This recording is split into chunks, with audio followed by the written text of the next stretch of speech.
Well, as I say at the beginning of the book, my first words in the book are, and let me just read them in my introduction. This book was not my idea. And I have to be very honest about that. I was giving a retreat, I think it was the end of January of last year, so 2021. And a friend who I've known for some time was making the retreat. And he said, I'm 79. And he said, wouldn't it be good if, and I can't remember the verb, whether if you wrote a book or if there were a book for people who don't believe in life after death, to show them that there is life after death. And as soon as he said that, I immediately took to the idea for two reasons. First one was, I don't know of any book like that, that explains why there is life after death. There are many books that explain what we know about it, many Catholic books that go through the four last things. But I didn't know of a book that was going to explain that there indeed is life after death and try to explain that from reason and experience. So that was the first reason why I really took to the idea. And the second one was that over my now 18 years of writing every week for the Catholic Weekly, I have written many columns on the last things. And so I thought, well, I've already written half this book.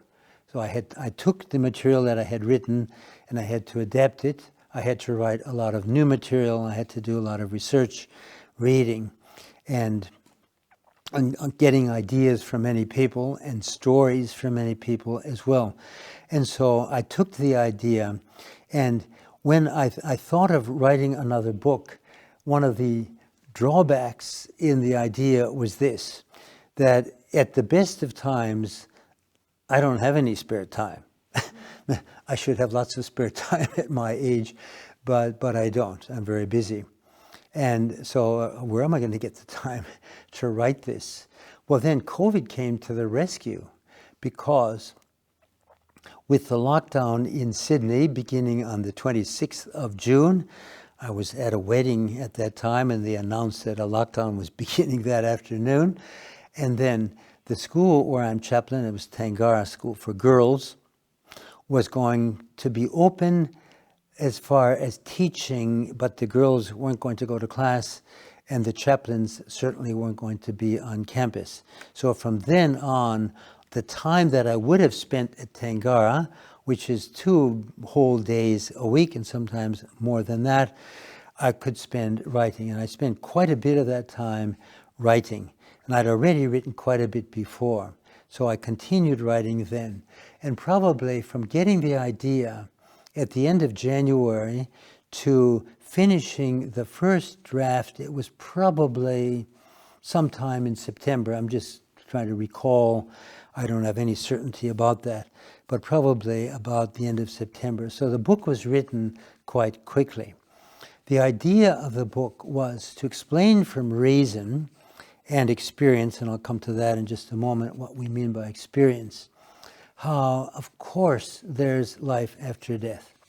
And to write this book for a very secular audience, especially those who are not Catholic, who really know that there's life after death. Write for those who don't, people who wonder, people who deny, and see if they pick up the book. And in many cases now it's been given to them by friends who are recommending the book or maybe have read it themselves. People are buying multiple copies to give to those in their families who don't believe. So we wanted it to be, in a sense, a secular book. And what you will notice on the front cover and anywhere else in this book is that I do not come across as a priest. That is to say, it says John Flader, not Father John Flader. At the back, I put a little bio at the bottom of the back cover, which is customary to explain who I am, but I couldn't say that I'm a priest. And why is this? We do not want to scare away any potential reader who might pick it up, see it's written by a Catholic priest, put it down and discuss. I'm not going to read that. So there's no suggestion that this book was written by a priest. There's no imprimatur from a bishop. That would scare some readers away too. Nonetheless, the book is written by a Catholic priest who tries to be faithful to Catholic Church teaching, who has had an imprimatur from Cardinal Pell and Archbishop Fisher for all my other books published in this country. So I try to be Catholic. You don't have to worry. It doesn't have an imprimatur, but it's still Catholic. And it was reviewed by a priest of Opus Dei as well, who studied theology. He's a theologian. And he said it's all right. And then the recommendations for the book, and this is the first one where we have a whole page of recommendations. We always have a few on the back cover. I've just put 2 on the back cover. And they are all by people in secular professions. Doctors, professors of mathematics, economics, sociology.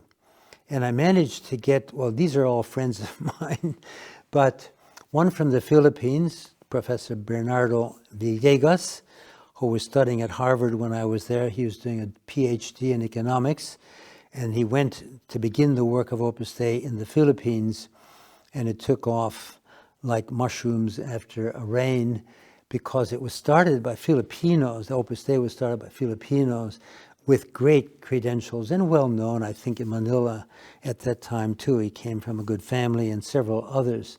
So I got one from Bernie, and then another one from a professor of sociology in Spain at the University of Valencia. He was in Sydney for a while. He's a member of Opus Dei too, but he styled himself an anarchist. And anyway, he went back. It was kind of a joke, but he liked small government, if not no government. So I wrote to him, and he was happy to write a recommendation as well. So all the recommendations are from people in the secular world, and that is to attract the secular reader. Then, how does the book develop? I'll just open the book to the table of contents. And the first one is my introduction, then a chapter called Nearing the End, which just explores the mindset of a person who either is dying, knowing that they have a terminal illness or condition, or is getting old and is beginning to think, I'm dying, what's going to happen after this? So we just try to put ourselves in the mindset of that person. And I should say, too, that the style of this book is very different from my other books. They were written in a formal style to teach the Catholic faith. This is written in a very informal, conversational style. At least that's what I intended. And so that the reader is engaged throughout. And I constantly tell the reader, presuming that that reader is not a Christian necessarily, or let alone a Catholic, that all that I'm explaining, they don't have to accept when I get to Christianity and Jesus Christ and the Catholic Church. They don't have to accept that Jesus is God, or that they want to join the Catholic Church. They can stay where they are.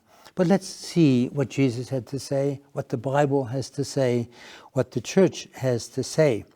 And if you don't agree with me on some things, fine. And I tell a story at the end of the introduction, which was a conversation I had on a trip to Hobart last year, I think it was, or maybe the year before. I get on the plane in Sydney, and I'm sitting next to a young man who's about 30. And he tells me he's just been married a short time before, and he's an atheist. So during the hour-and-a-half flight to Hobart, we are talking all the time.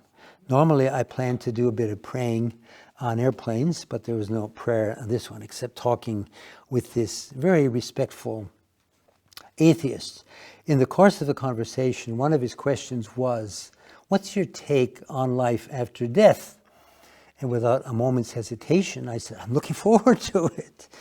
And I put in the book that he was wearing a seatbelt so he couldn't jump out of his seat in amazement. But he didn't say too much to that. Anyway, we had a very enjoyable conversation, at least I thought so. we got off the plane, and as you may know, in Hobart, there's no aero bridge, so you go down the steps and across the tarmac into the terminal. And then as we were walking there, he said, "Thank you very much for the conversation. I really enjoyed it, but I don't agree with anything you said." And I said, "Fine." And that's the last words of my introduction. I said, perhaps this book will be like the conversation I had with this man. And I put, the reader may say, "I don't agree with anything you said." And my last word there is, "Fine. It's fine. You don't have to agree with anything, but if you want to read it, go ahead." So it's a conversational style, just to engage the reader in a polite conversation. I said, where you ask the questions, and I'll try to answer them. We wanted this book from the beginning, or I wanted it to be, first of all, secular, as we've said, and secondly, short. If somebody is dying, especially, or even is getting old and isn't all that good at reading, we don't want to give them a very thick tome, because they're not going to read it. But if it's thin, they might pick it up and read it. And then it's short. It has 163 pages of print, and there are short chapters. And I have to say, there's a feature of this book that I borrowed from a well-known thriller writer named Dan Brown.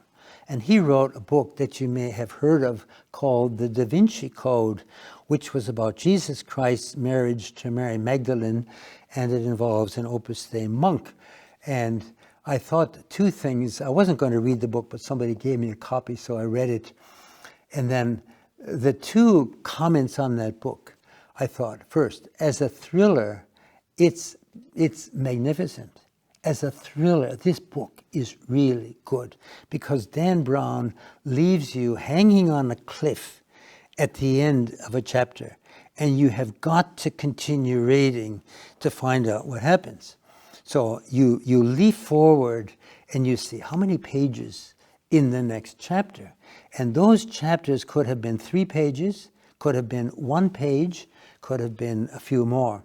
So the idea of short chapters was important, that keeps the reader reading. But the other thing that Dan Brown was doing, he was leaving you with a suggestion of what might be happening next. So at the end of many chapters, I say, and this leads us to the idea of this or that, that's our next topic. So the reader might be inclined to look ahead, see how many pages in the next chapter, and keep on reading. And I'll give you some comments later that people have made about the book that reveal that some of them were drawn in by the short chapters and the suggestion at the end of the chapter what the book is about, or the chapter is about. So short chapters, simple language, a book for a secular audience about these fundamental topics. So running through the table of contents, after nearing the end, which is to enter into the mindset of a person who is getting older or perhaps dying and wondering what happens after they die, a chapter called Placing a Bet. Some of you may have heard of Pascal's wager. Blaise Pascal was a 17th century mathematician, philosopher, writer. And one of his books, famous ones, is Pensées, Thoughts. And in that, he comes up with a wager that a person might make about whether there's a God. For him, it was more whether there's a God, but whether there's life after death is essentially related to whether there's a God. So I had written something for the Catholic Weekly on that topic, on Pascal's wager, and I applied it now to this book and nearing the end of life. And the wager is basically, you can bet that there is a God or there isn't. And one of them's right, and the other one isn't. And essentially, if you bet that there isn't a God, and you're right, you haven't lost anything. You die, it's all over. But if you bet that there isn't a God and there is, you might be in trouble. And if you bet that there is a God, and you're right, you can rejoice because you've lived a good life to please the God, and then at the end of life you'll be facing him, as we know from our faith. And if you bet that there is a God and there isn't, well, you haven't lost anything, because there isn't any God, there isn't any life after death, but you've lived a better life along the way. So that's an interesting chapter to begin with, because people do bet. They do live their life according to something that they haven't articulated necessarily, but they have decided there isn't any God, I'm an atheist, nothing after death, you're finished, and so they live accordingly. And people do make a choice. Then one of the ideas that I got from another person as I was writing this book was a YouTube video of a person who was dying. You can read the book to find out in placing a bet. And he was a 24-year-old New Zealander. He was diving at night with the local people for seafood, and they dive into the water with a wetsuit. His had short sleeves, around 11 o'clock at night in the fairly warm water. And then he suddenly feels this tremendous stinging on his arm. And he said he hadn't felt that before. What is this? And he has his torch, and he looks around and he sees these box jellyfish, and that's the one that kills you in 10 to 15 minutes by paralyzing you. They have 2-meter tentacles with barbs on the tentacles, so they were rubbing across his bare arm and stinging him. He realized what that was. He knew it, got out of the water into the boat, got taken to land, and then he eventually managed to get into an ambulance. But as he's doing all of this, his arm is swelling to twice its size, and he realizes, I'm dying. And then he articulates Pascal's wager without ever having heard it. He says, more or less, I'm not going to read the words directly, as an atheist, which he styled himself, I don't believe in life after death. Cessation. Finished. It's all over. As a gambler, I'm gambling with my life here. I'm dying. What if I'm wrong? So this was this atheist expressing Pascal's wager in practically the same words. So anyway, you can read. There's a lot of stories in this book. I think it makes it interesting to read. And then we start going through other arguments like the soul. We have a soul. How do we know that? We have a spiritual, rational soul because we can think, because we can make progress. Animals don't. The highest animals, the most human-like apes, do not make progress. They don't start making wheels and boomerangs and fire and carts. They just do what they've always done. They just follow their instinct. Humans are different, radically different. We have a soul. The soul is spiritual. It must be if it can think. And if it's something spiritual, it doesn't die. It can't be destroyed when the body dies. The person dies, the soul leaves the body, but the soul has to live on because it's spiritual. What happens to it? We'll find out. So the soul. Then I have a chapter called Longing for What is Beyond. And the human person never is quite perfectly satisfied with life on earth. So you're happy because you think happiness is going to be money. So you get a lot of money, and then you get a lot more money, and now you're a billionaire, but you're still not satisfied. You have to make some more, and you keep coming up with ingenious ways of maybe cheating other people to get more money, but it still doesn't satisfy. The best things on earth somehow do not fully satisfy. And Augustine said that, of course, in his Confession. Lord, you made us for you. Our heart is restless until it rests in you. Because we are a finite being with that spiritual soul which longs for what is beyond, something beyond the material and the finite. We're longing for God. We're longing for truth. We're longing for happiness, which the world cannot give us. So I think that points to not necessarily proving that there's life after death. Then the chapter, Is There a God? This is a fairly long one, from page 37 to 51, which is 14 pages. And that's the longest of the chapters, together with the one on near-death experiences. And here what we do is show that there is a God. And we do not go back to St. Thomas Aquinas and his 5 proofs from the Summa Theologiae, although the arguments that I use are based on his, but I don't even mention him. They're all arguments from science. Contemporary findings regarding the origin of the universe, which the scientists now are telling us is about 13.8 billion years ago, and what is more, before this universe with its hundreds of billions of galaxies, there was nothing. And from nothing, something came. A lot of something. Hundreds of billions of galaxies. How did that happen? First argument for some being other than chance, because out of nothing, nothing comes. The origin of life, a fascinating topic within this. At the beginning, and let's call it the Big Bang, which is the customary phrase that they use, coming from the Belgian priest Georges Lermet, when he came up with the idea of the Big Bang, like in the 1920s or 30s, Einstein didn't agree with him, but in the end he realized this priest was right. So the customary phrase now for the origin of the universe is the Big Bang. There was no life. It's pretty hot.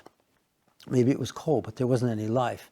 And then about 3.5 billion years ago, or about 3/4 of the way along the timeline to the present, suddenly there was life. And we are alive. And plants are alive. And butterflies are alive. And ocean-going creatures. How did that happen? How did life begin? Life is exceedingly complex. Something that can reproduce, can feed itself.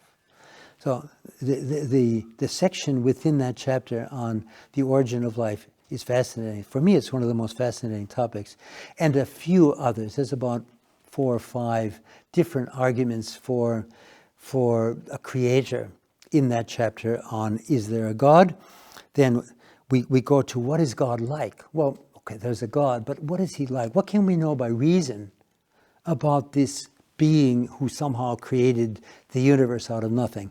So it's arguments more from philosophy, but put in fairly simple terms to say what we can know about this being that we call God, who is obviously the origin of the universe and the origin of life, and so on. And then a very important chapter, near-death experiences. And there are thousands of documented cases of people who have had generally a cardiac arrest in which they were clinically dead. The soul left the body, in the first phase hovers above the body, watching the efforts to resuscitate the person, seeing things that afterwards they relate that the doctors are amazed that they would have seen.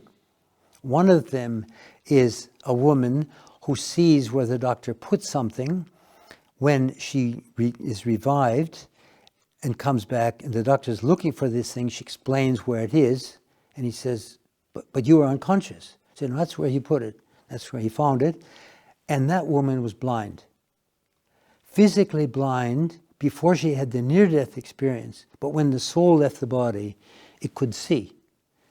So, near-death experiences. And then after hovering around the body, many souls go through the tunnel, common experience, to the bright light, which is heaven, which is God, where there's indescribable happiness, and they don't want to come back. And that New Zealand atheist experiences that. He was an atheist. He was a big, big sinner. But he first experienced hell, where he would have gone had he not begged God to forgive his sins. That's another whole story, which is in the book. And then he goes to heaven.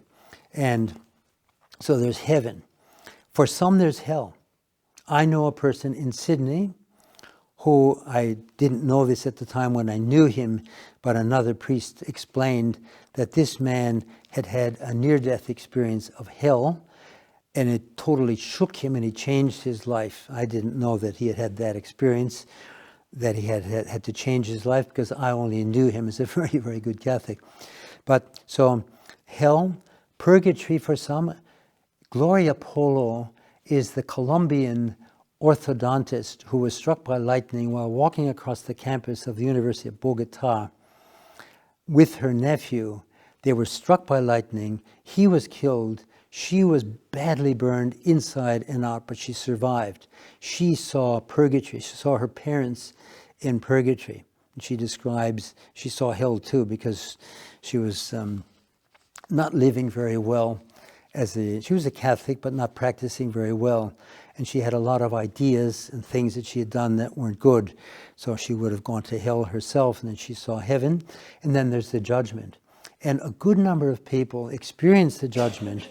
And one of the things that they say, which was a surprise to me, is they said, I was allowed to feel what the other person felt when I said that or did that.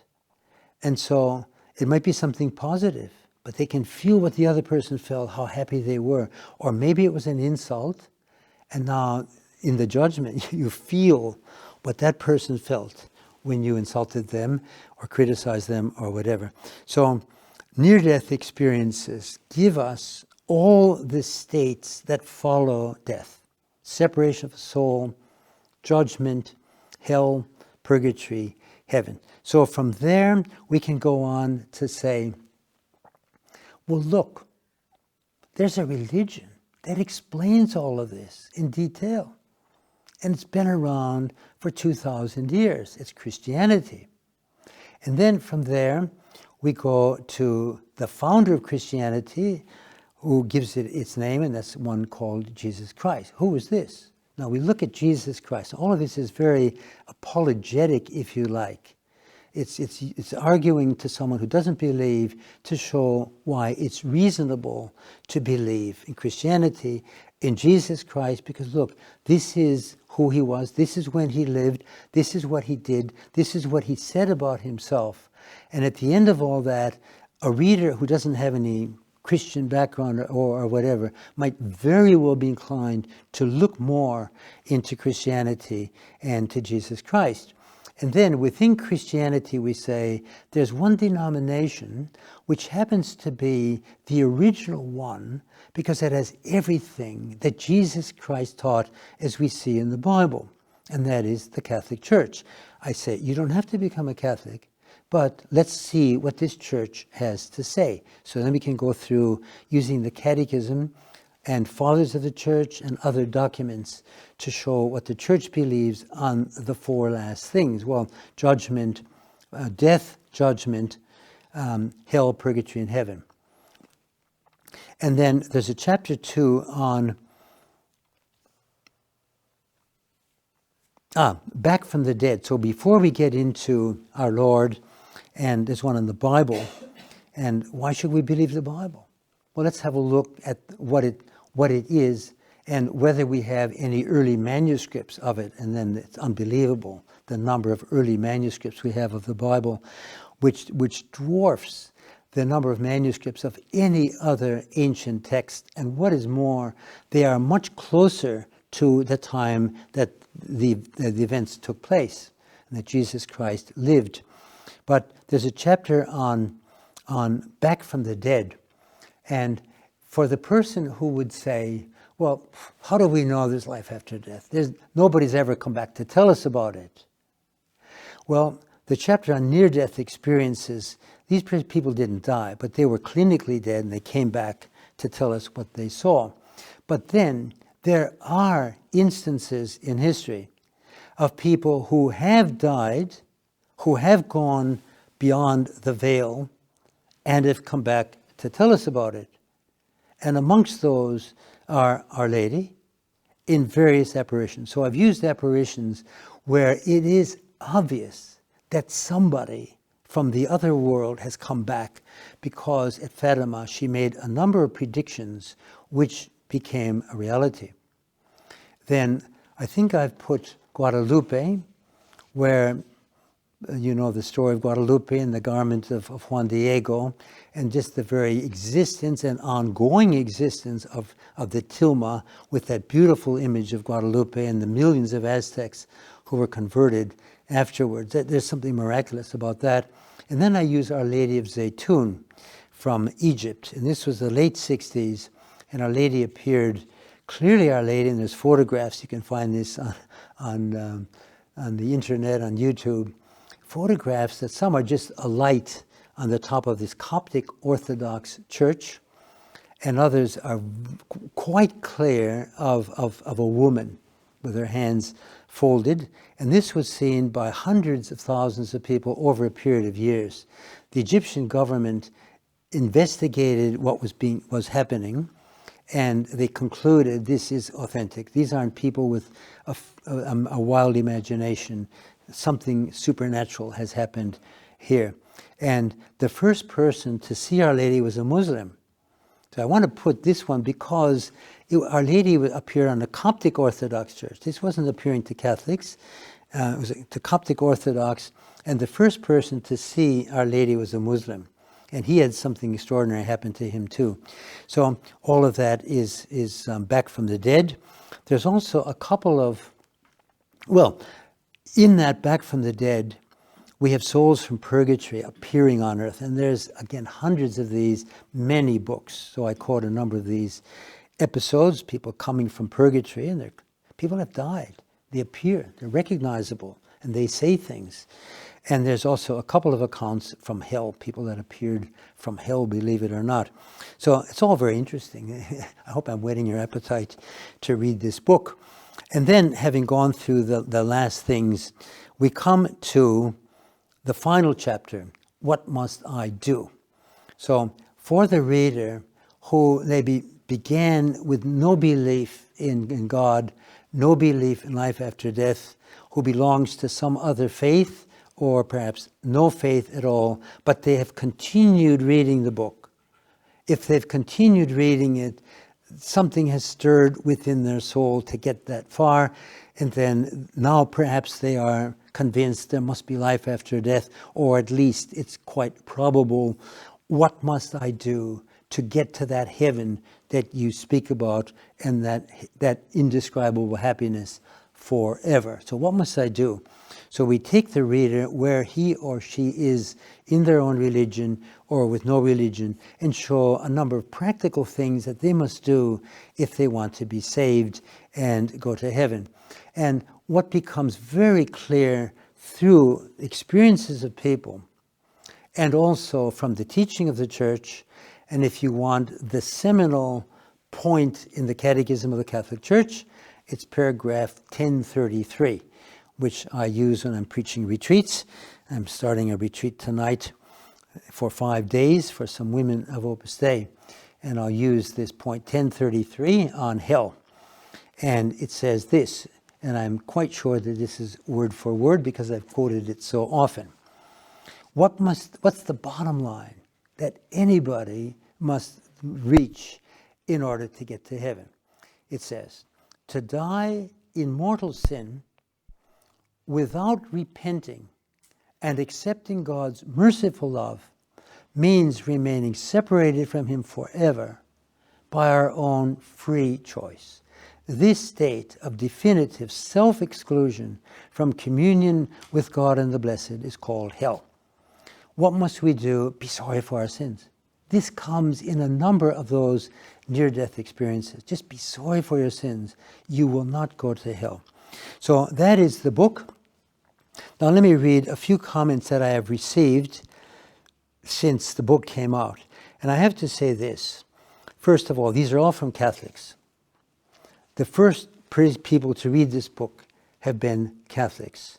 But we wanted to reach the non-Catholics, or the Catholics who don't believe in God, or life after death, so that they can at least read it and draw their own conclusions.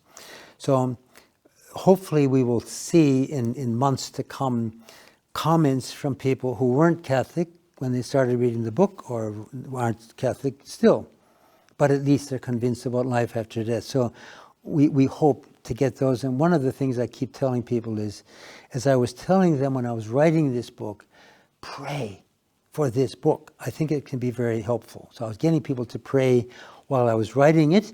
Now the book is out, and the next object of our prayer, and I get everybody, pray for this book, that many people will read it and will get to heaven as a result. The goal is that they get to heaven as a result. Now let's see what various people have said. First of all, we have one that you well know, and that's Eamon Keane, who wrote the review in the Catholic Weekly. But before he was even finished reading the book, I asked him to write the review. I think he was about a quarter or a third of the way through the book. He rings me one day and he says, "Father, this book is fantastic." So that's a comment from Eamon. And Eamon is quite discerning. He's very intelligent. He's written books himself. And then, but what he wrote in the review, I'll just read some of the lines. The book reads like a mystery thriller, thanks to Dan Brown, whereby one cannot wait to turn the next page in order to see how the main theme unfolds. With 162 pages, the book is relatively short and intended primarily for people without faith or belief in life after death. As such, it presents a riveting account, strong language that, of Catholic teaching on a question of vital concern to believers and unbelievers alike. And I'll skip ahead to another line that he wrote. A proper understanding of the relationship between faith and science is critical to helping young people recognize that there can never be a conflict between faith and reason. Recent research in the U.S. indicates that a major factor conducive to young Catholics giving up the practice of the faith is that they think Catholic doctrine is incompatible with the findings of modern science. I recommend that parents and high school teachers provide a copy of Chapter 5 on Whether There's a God, of Father Flader's book, to teenagers, as it will help them acquire a proper perspective on the relationship between faith and science. So I was happy to see that he wrote that, because I think that's true, that some people think you read Darwin and you read books by atheists, and books about the origin of the universe and no mention of God, and then you read the Bible and then God created the universe and he created the world in 7 days, and then are these two compatible? One of the other things that Eamon said to me was, he said, this book could be the subject of a course or a part of a course in year 12, for example, in schools. Just take this all, the arguments from reason and about God and science and the last things. It would be a very useful aspect of teaching for older students. Now, a few other comments. This next one comes from a friend in Brisbane. He said he bought a couple of copies. He said, I have bought several copies of Your Dying to Live. Congratulations on a really superbly written book.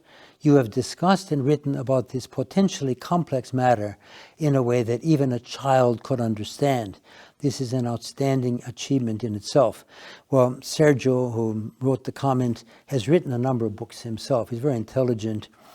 I don't think that a child could understand everything in the book. It's a little bit complex for that, especially the chapter on science and some of the philosophical material. But I tried to write it in a simple way, and someone the other day just told me that it's a little bit complex too. So you make your own judgment on that, but at least it's quite approachable, I would say, in the language. Then a woman whom I know said, it was a wonderful read. I finished it in one day, couldn't put it down. So that was nice too. Now, to read 163 pages in one day, and she's a mother of quite a few children, that's good that she had found enough time to read the book. Maybe the kids were all in school. And then another one, I just finished your book, absolutely beautiful. So little comments like that, but people are liking it, and that's a start. So I finished with this. I thought I'd talk for 5 minutes. I probably talked for 35. And that's one of my problems, as I've explained sometimes in giving talks and lectures. And I'll just end with this. There's an American philosopher named Janet Smith, and she begins some of her talks, which I've heard on a recording, and she says, look, I have to warn you before I even start. I've got a problem. I tend to go on and on. But fortunately, I've joined a support group called On and On and On. Now, I've joined it too, but it hasn't done me any good. So thanks for bearing with me. If anybody's still awake, we can answer questions about the book or whatever, and I'm happy to sign any copies that you might want to purchase. And I see there are a few copies there for sale. And so I think the book can do a lot of good. And the final word is let's pray a lot for, if you're reading it, pray for those who will read it who don't have the faith that you do, that they may come to have some faith and go to heaven. So thank you very much.